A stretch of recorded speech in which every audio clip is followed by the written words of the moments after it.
All the Bright Places by Jennifer Niven.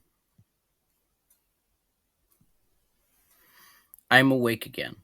Day 6. Is today a good day to die? This is something I ask myself in the morning when I wake up. In third period, when I'm trying to keep my eyes open while Mr. Scrodier drones on and on. At the supper table as I'm passing the green beans. At night when I'm lying awake because my brain won't shut off due to all there is to think about. Is today the day?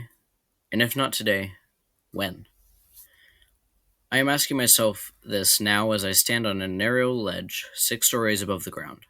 I'm so high up, I'm practically part of the sky. I look down at the pavement below and the world tilts. I close my eyes, enjoying the way everything spins. Maybe this time I'll do it. Let the air carry me away. It will be like floating in a pool, drifting off until there's nothing. I don't remember climbing up here. In fact, I don't remember much of anything before Sunday. At least not anything so far this winter. This happens every time. The blanking out. The waking up. I'm like that old man with the beard, Rip Van Winkle. Now you see me, now you don't. You'd think I'd have gotten used to it by now.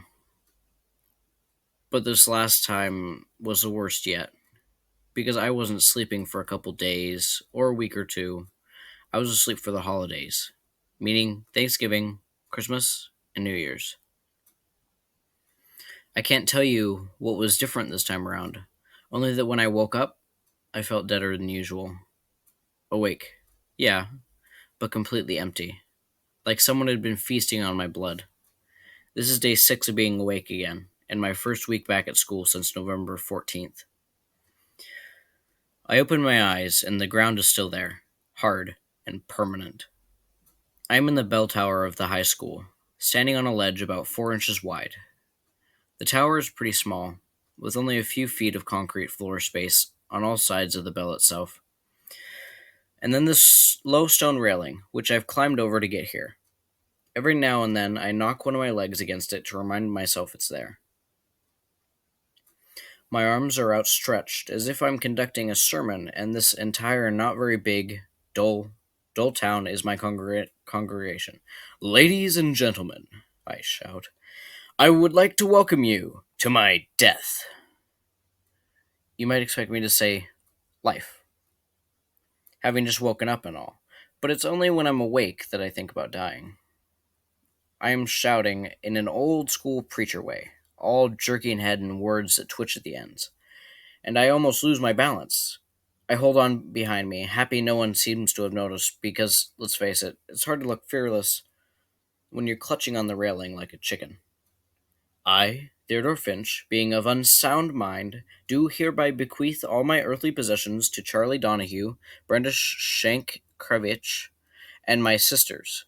Everyone else can go F themselves. In my house, my mom taught us early to spell that word, if we must use it. Or, better yet, not spell it. And sadly, this has stuck. Even though the bell has rung, some of my classmates are still milling around on the ground. It's the first week of the second semester of senior year, and already they're acting as if they're almost done and out of here. One of them looks in my direction, as if he heard me, but the others don't. Either because they haven't spotted me, or because they know I'm here and it's just Theodore Freak. Then his head turns away from me and he points at the sky. At first I think he's pointing at me, but it's at that moment I see her. The girl. She stands a few feet away on the other side of the tower. Also out on the ledge. Dark blonde hair, waving in the breeze. The hem of her skirt blowing up like a parachute. Even though it's January in Indiana, she is shoeless, in tights, a pair of boots in her hand, and staring either at her feet or at the ground. It's hard to tell. She seems frozen in place.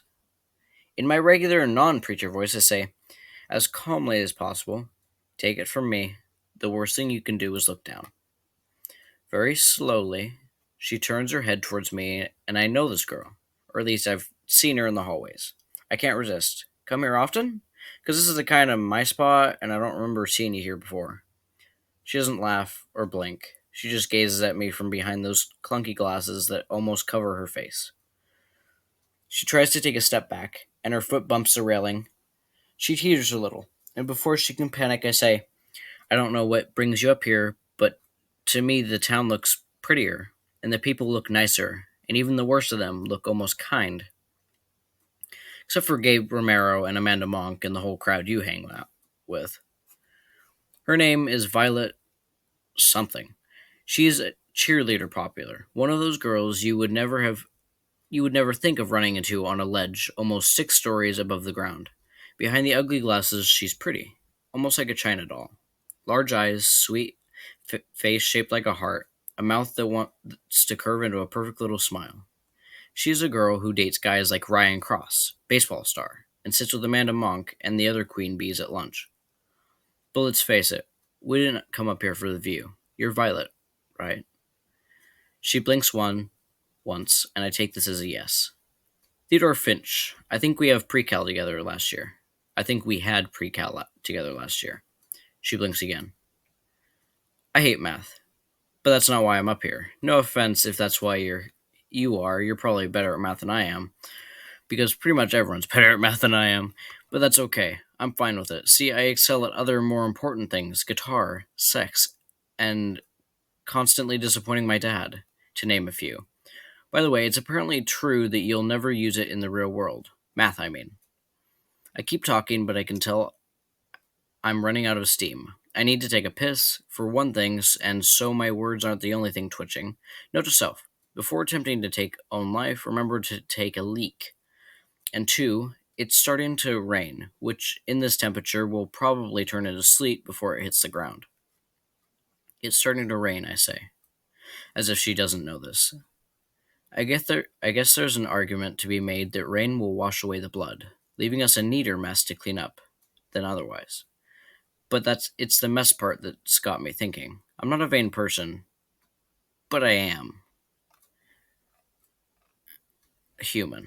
And I don't know about you, but I don't want to look like I've been run through the wood chipper at my funeral. She's shivering or shaking. I can't tell which.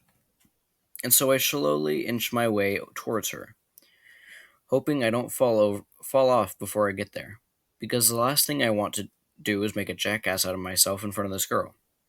I've made it clear I want cremation, but my mom doesn't believe in it, and my dad will do whatever she says so he won't upset her any more than he already has. And besides, you're far too young to think about this. You know, when your grandma Finch lived to be 98, we don't need to talk about that now. Theodore, don't upset your mother. So it'll be an open coffin for me, which means if I jump, it ain't gonna be pretty. Besides, I kinda like my face intact like this. 2 eyes, 1 nose, 1 mouth, a full set of teeth, which if I'm being honest is one of my better features. I smile so she can see what I mean. Everything where it should be, on the outside at least. When she doesn't say anything, I go on inching and talking. Most of all, I feel bad for the undertaker. What a shitty job that must be anyway, but then to have to deal with an asshole like me. From down below, someone yells, Violet! Is that Violet up there? Oh God, she says, so low I can barely hear it. Oh God, oh God, oh God, oh God. The wind blows her skirt and hair. It looks like she's going to fly away. There is general buzzing from the ground, and I shout, Don't try to save me. You'll only kill yourself. And then I say very low, just to her, Here's what I think we should do. I'm about a foot away from her now.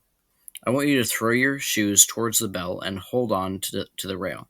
Just grab right onto it, and once you got it, lean against it and lift your right foot up and over. Got that? She nods and almost loses her balance. Don't nod, and whatever you do, don't go the wrong way and step forward instead of back. I'll count you off on 3.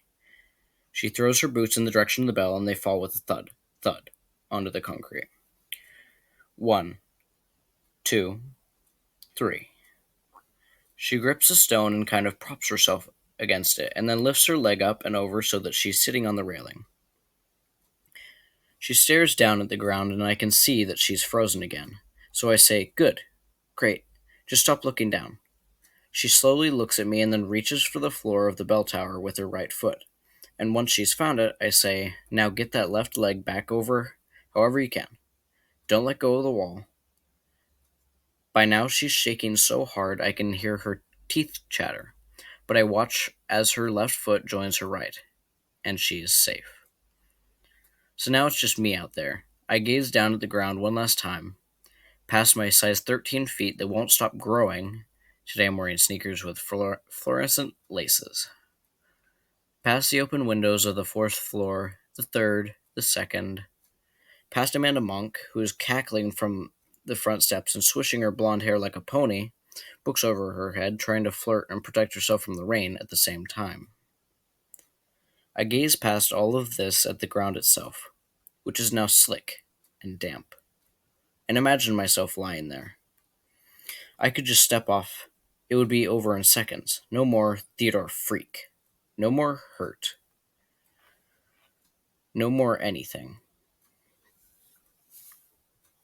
I try to get past the unexpected interruption of saving a life and return to the business at hand. For a minute, I can feel it, the sense of peace as my mind goes quiet.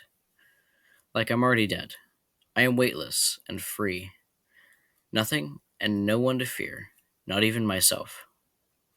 Then a voice from behind me says, I want you to hold onto the rail, and once you've got it, lean against it and lift your right foot up and over. Like that, I can feel the moment passing. Maybe already passed. And now it seems like a stupid idea. Except for the picturing the look on Amanda's face as I go sailing by her. I laugh at the thought, and I laugh so hard I almost fall off, and this scares me. Like, really scares me, and I catch myself, and Violet catches me as Amanda looks up. Weirdo! Someone shouts. Amanda's little group snickers. She cups her big mouth and aims it skyward. You okay, V? Violet leans over the rail, still holding onto my legs. I am okay. The door at the top of the tower stairs cracks open, and my best friend Charlie Donahue appears. Charlie is black. Not CW black, but black black. He also gets laid more than anyone else I know. He says they're serving pizza today, as if I wasn't standing on a ledge 6 stories above the ground, my arms outstretched, a girl wrapped around my knees. Why don't you go ahead and get it over with, freak? Gabe Romero, better known as Romer, better known as Dumbass, yells from below. More laughter. Because I've got a date with your mother later, I think.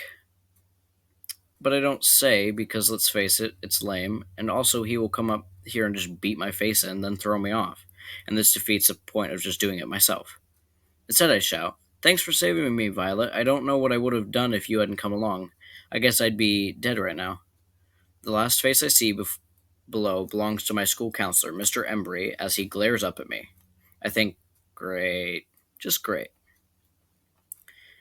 I let Violet help me over the wall and onto the concrete. From down below, there's a smattering of applause, not for me, but for Violet, the hero. Up close like this, I can see that her skin is smooth and clear, except for 2 freckles on her right cheek. And her eyes are gray-green. Her eyes are a gray-green that makes me think of fall. It's the eyes that get me. They're large and arresting, as if she sees everything. As warm as they are busy. No bullshit eyes. The kind that can look right into you, which I can tell even through the glasses. She's pretty and tall, but not too tall, with long, restless legs and curvy hips, which I like on a girl. Not too many high school girls are built like boys. I was just sitting there, she said, on the railing. I didn't come up here to... Let me ask you something. Do you think there's such a thing as a perfect day? What? A perfect day, start to finish, when nothing terrible or sad or ordinary happens. Do you think it's possible? I don't know. Have you ever had one? No. I've never had one either, but I'm looking forward to it. She whispers, Thank you, Theodore Finch, and reaches up and kisses me on the cheek. Hurries away and out of the rain, back through the door that leads to the... Nope, okay, go back. So, me editing this. Go back to... She reaches up and kisses me on the cheek. And I can smell her shampoo, which reminds me of flowers. She says into my ear, If you ever tell anyone about this, I'll kill you. Carrying her boots, she hurries away and out of the rain, back through the door that leads to the right on the dark and rickety stairs that takes you down to the one of the many too bright and too crowded school hallways. Charlie watches her go, and the door swings closed behind her. He turns back to me. Man, why do you do that? Because we all have to die someday. I just want to be prepared. This isn't the reason, of course, but it will be enough for him. The truth is, there are a lot of reasons, most of which change daily, like 13 fourth graders killed earlier this week when some SOB opened fire in their school gym, or the girl 2 years behind me who just died of cancer, or the man I saw outside the mall cinema kicking his dog, or my father. Charlie may think it, but at least he doesn't say weirdo, which is why he's my best friend. Other than the fact that I appreciate this about him, we don't have much in common.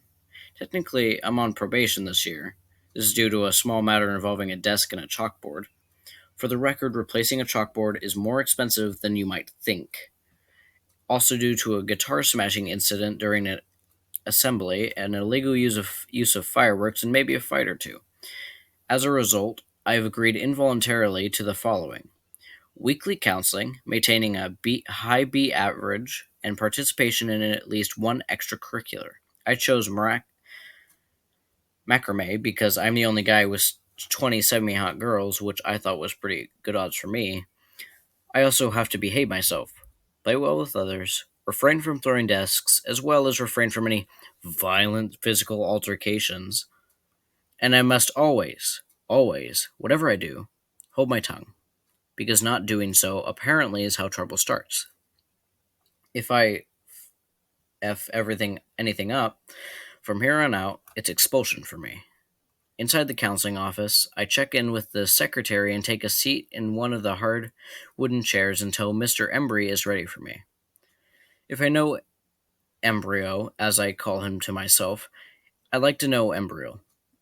He'll want to know just what the hell I was doing in the bell tower. If I'm lucky, we won't have time to cover much more than that. In a few minutes, he waves me in, a short, thick man, built like a bull. As he shuts the door, he drops a smile. He sits down, hunches over his desk, and fixes his eyes on me like I'm a suspect he needs to crack. What in the hell were you doing on the bell tower?